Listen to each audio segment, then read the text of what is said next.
Lifestyle world চেনেলত আপোনালোকক স্বাগতম। আজি আপোনালোকক আমি এটা প্লেণ্টেশ্যন কৰি দেখাব ওলাইছোঁ আৰু এই প্লেণ্টেশ্যনটো হৈছে এই পুলিটো আমি আপোনাৰ কলম পুলি বনাইছিলোঁ। এইটো আপোনাৰ আমাৰ যিটো অসমীয়া থলুৱা এইটো আপোনাৰ যিটো গোল নেমু, আমাৰ একে লোকেল থলুৱা যিটো ফুট থকা গোল নেমু দুটা প্ৰজাতি আহে, এটা হাইব্ৰিড আহে আৰু যিটো ৰাউণ্ড লেমন বুলি কয় এটা হাইব্ৰিড আছে আৰু এটা আপোনাৰ লোকেল আছে। তো এইটো আপোনাৰ লোকেল নেমুটো পুলি আৰু বজাৰত চাহিদা সদায় লোকেল বস্তুটো, লোকেল নেমুটো হাইব্ৰিডটো ইমান খাই ভাল নাপায় আৰু হাইব্ৰিড নেমুতকৈ আপোনাৰ লোকেল নেমুটো বেছি ডিমাণ্ড। আৰু ইয়াৰ পুলি আছে, আমি তৈয়াৰ কৰি নিজেও প্ৰস্তুত কৰিছোঁ আৰু আপোনালোক লাগিলে আমাক যোগাযোগ কৰিব। আৰু এই নেমুটো হৈছে ফুট থকা, ইয়াৰ ফটো আমি দি দিম ভিডিঅ'ত, আপোনালোকে চাব এইবোৰ কোনটো জাতৰ আমি ৰুইছোঁ।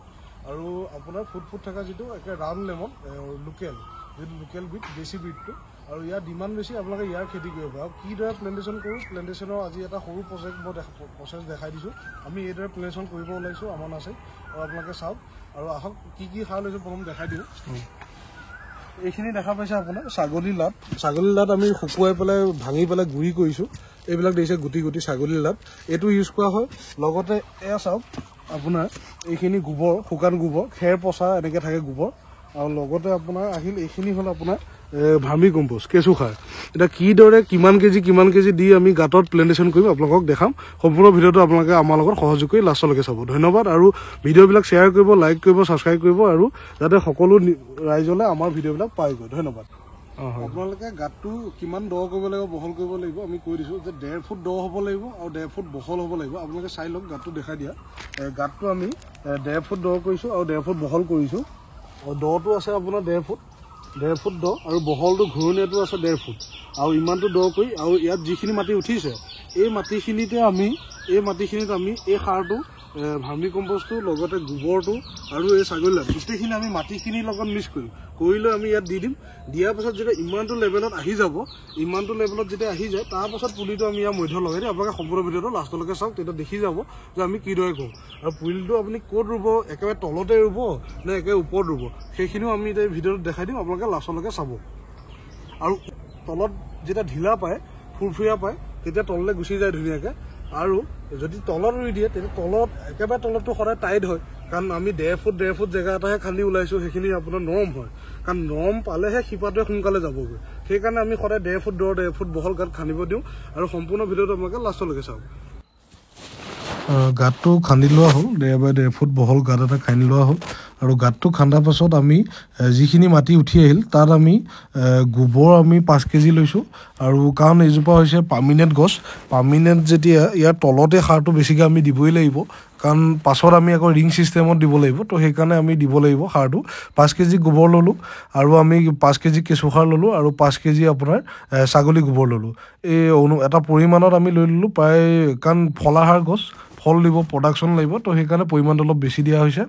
আৰু এইটো পৰিমাণৰ কাৰণে আমি 1.5 বছৰলৈকে আমি ইয়াত সাৰ বহাবলগীয়া নাথাকে। 1.5 বছৰলৈ আমি পুলিটোত এইখিনি সাৰ দি দিয়াৰ পাছত 1.5 বছৰ আমি ইয়াত কোনো ধৰণৰ সাৰ দিবলগীয়া নাই। তাৰপাছত কিছুমান সাৰ দিব লাগিব, সেয়া ভৱিষ্যতে আমি যদি ভিডিঅ' বনোৱা যায়, আপোনালোকে যদি বিচাৰে, তেতিয়াহ'লে আমি পুলিটোৰ প্ৰডাকশ্যন হোৱাৰ আগে বা 1.5 বছৰ, 2 বছৰ বা এবছৰ, গোল নেমু সচৰাচৰ 2 বছৰ বা 1.5 বছৰ লাগে, 18 মাহ বা 24 মাহ লাগে প্ৰডাকশ্যন আহোঁতে গোল নেমুৰ। আৰু সেইকাৰণে আপোনাৰ যিসকলক আপোনাৰ ইয়াৰ পুলি লাগে আমাক যোগাযোগ কৰিব। আৰু যদি আপোনালোকে ভিডিঅ' বিচাৰে যে কেনেকৈ সাৰ দিয়ে ৰিং ছিষ্টেমত, সেইটো আমি দিম। যদি আপোনালোকে বিচাৰে কমেণ্ট কৰিব ভিডিঅ'ৰ তলত। আৰু লগতে আমি সাৰখিনি মিহলাই ল'লোঁ। আৰু মই লাষ্টলৈ কোৱা হ'ব যে কোকোপিট ইয়াত ইউজ কৰা নাই, কাৰণ মাটিটো আমাৰ ঢিলা আৰু ফুৰফুৰীয়াৰ কাৰণে আমি কোকোপিট ইউজ কৰা নাই। যদি যাৰ মাটি কঠোৱা আৰু টান আৰু ৰস নোহোৱা, সাৰ নথকা মাটিৰ নিচিনা হয়, তেওঁলোকে কোকোপিটটো আপোনালোকে ইউজ কৰিব পাৰিব। আৰু আমি বৰ্তমান ইয়াত ইউজ কৰা নাই, কাৰণ আমাৰ মাটিখিনি সাৰুৱা আৰু পলসুৱাৰ কাৰণে আমি এই 3টা সাৰ দি পেলাই প্লেণ্টেশ্যনটো কৰিছোঁ। গোটেইখিনি ভালদৰে মিহলাই লোৱা হ'ল, মিহলাই লৈ গাঁতটো আকৌ পুতি দিয়া হ'ল। গাঁতটো পুতাৰ পাছত আমি মধ্যত আমি কেৱল 2 চাপ 3 চাপ মাৰি পেলাই কেৱল পেকেটটো সোমাব পৰা ওপৰতে ৰুব লাগিব। আৰু লগতে পেকেটটো সোমাব পৰা উচ্চতাত আমি কোৰেদি অকল পেকেটটো যাতে পেকেটটো থাকে আপোনাৰ প্ৰায় 4 ইঞ্চি 5 ইঞ্চি বৰাবৰ আছে তাৰ মাটিৰ পেকেটটো গুৰিটো আৰু সিমানখিনিয়ে কোৰেদি মাটিটো উঠাই লোৱা হ'ল। তাৰপাছত আমি তাৰ ওপৰা উপৰিকৈ পেকেটটো থৈ মধ্যত মাটিখিনি সাৰুৱা মাটিবিলাক জাপি পেলাই পুলিটো প্লেণ্টেশ্যন কৰিম। আৰু চাওক আপোনালোকে আৰু চাওক কিমান ধুনীয়া শিপা আহিছে। আৰু এইদৰে পুলিবিলাক আমি তৈয়াৰ কৰোঁ আমাৰ নিজৰ নাৰ্চাৰীতে। আৰু আপোনালোকে যোগাযোগ কৰিব যদি আপোনালোকৰ পুলি লাগে। আৰু এইটো পুলি প্ৰায় এবছৰ বয়সৰ পুলি হয়, কলম কৰা পুলি আমি। আৰু এবছৰ ধৰি আমি তাক সাৰ পানী দি পেকেটতে ৰাখিছিলোঁ আৰু এতিয়া আমি প্লেণ্টেশ্যন কৰিব ওলাইছোঁ। আৰু আপোনাৰ এই পুলিটো এতিয়া এইদৰে আমি মধ্যত দিয়া হ'ল। সদায় মনত ৰাখিব 1.5 বাই 1.5 ফুট যেতিয়া গাঁতটো কৰিব, বহল গাঁতটো কৰিব, গোটেই সাৰটো পুতি তাৰ ওপৰতে মধ্যতে আপোনালোকে পুলিটো এইদৰে ৰুব লাগিব। আৰু বহুতে ভাবে যে একেবাৰে তলত ৰুম নেকি, তলত ৰুলে নহয়। সেইকাৰণে আমি আপোনালোকক আপোনাৰ 4-5 ইঞ্চি কোৰেদি চাপ মাৰি পেলাই মধ্য স্থানটো ওলাই তাত ৰুব আমি দিছোঁ। আৰু এইদৰে পুলিবিলাক ৰোৱা যায় তেতিয়া মানে আপোনাৰ তললৈ শিপাটো প্ৰায় 1 ফুটমান প্ৰায় 13-14 ইঞ্চি এটা জেগা পাই যায়, য'ত নেকি পুলিটো অতি সোনকালে যাব পাৰে, সোনকালে ধৰিব পাৰে, ঠন ধৰিব পাৰে।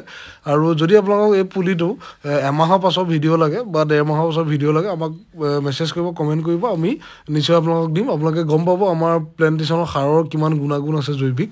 আৰু আমি যিমানবিলাক প্লেণ্টেশ্যন কৰোঁ আমি জৈৱিক পদ্ধতিত কৰোঁ।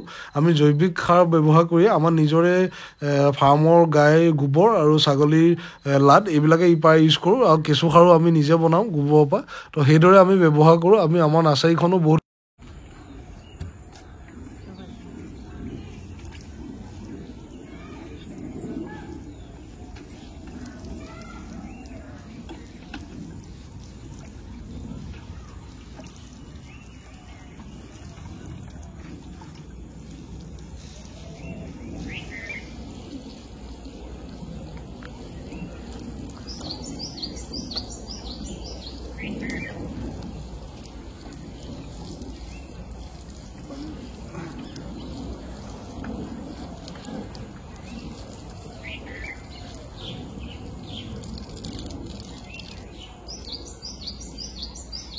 আপোনালোকে এতিয়া দেখিলে আমি কিদৰে পুলিটো ৰুলোঁ আৰু গোটেই পদ্ধতিখিনি জনাই দিলোঁ।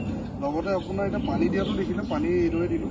আৰু ইয়াত এটা কথা আছে, আমি এটা বস্তু গাঁতত ব্যৱহাৰ কৰা নাছিলোঁ, কাৰণ আমাৰ মাটিটো খুব সাৰুৱা আৰু লগতে আমাৰ মাটিটো বহুত ঢিলা, মানে ফুৰফুৰীয়া নৰম মাটি।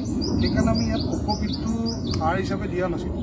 আৰু যিবিলাকৰ মাটিবিলাক কঠোৱা টান বা ৰস নাই, ভিটামিন নাই, মাটিবিলাক টান হয়, সেইসকলে কোকোপিট লাগিব। কোকোপিটৰ ব্লগটো আমি ভিডিঅ'ত দেখাই দিওঁ, আপোনালোকে চাই ল'ব।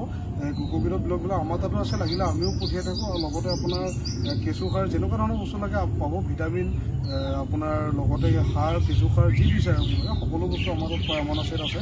আৰু আপোনালোককো দিম যদি আপোনালোকক দৰকাৰ হয় বিচাৰে আপোনালোকে। আৰু সম্পূৰ্ণ ভিডিঅ'টো আপোনালোকে লাষ্টলৈকে চাব। ধন্যবাদ।